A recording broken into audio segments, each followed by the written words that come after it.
It started on a polar expedition cruise ship deep in the Antarctic.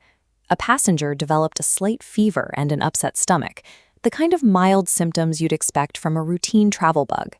But 5 days later, that passenger was dead.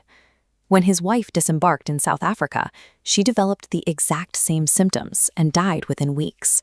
Soon, a chain reaction took hold, sweeping through the closed quarters of the ship.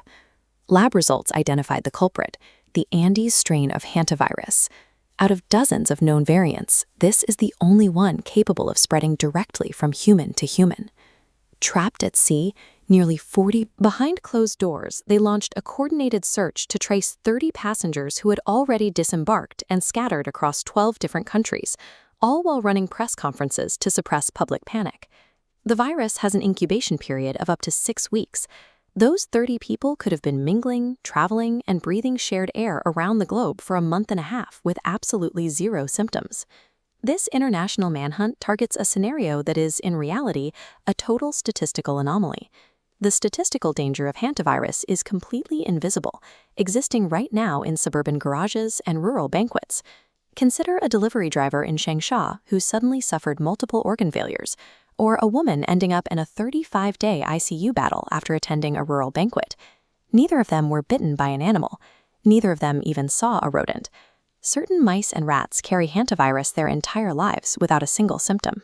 They eat, breed, and shed the pathogen while remaining outwardly healthy.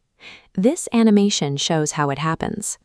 The virus is excreted in rodent urine and feces.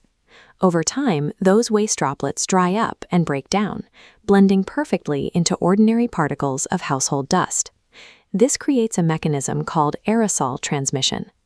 Sweeping a dusty garage floor or catching a drafty breeze launches lethal dust into your air.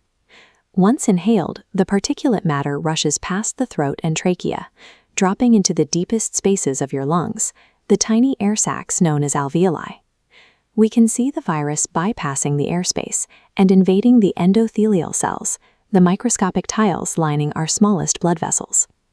When your immune system detects this, it triggers an overwhelming reaction known as a cytokine storm.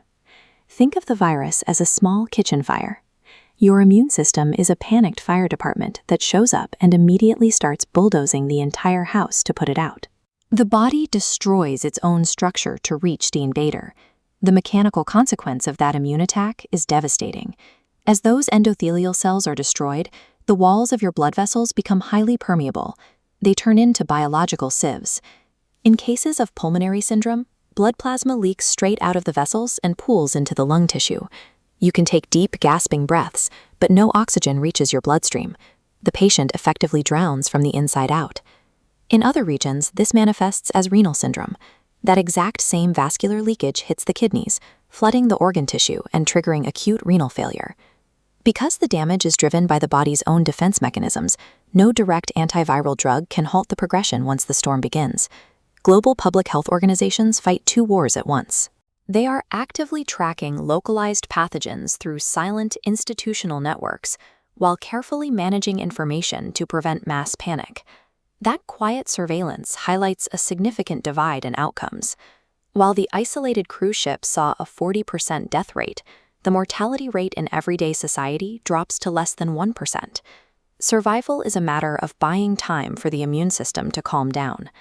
In modern hospitals, mechanical ventilators can temporarily take over the work of failing lungs, a luxury impossible to find on a remote boat.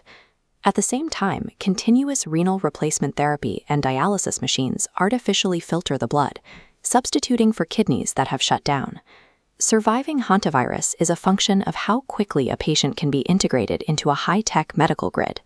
The real risk lies in low-tech, everyday chores, sweeping out a neglected garage, opening a shed closed all winter, or pitching tents in dry brush.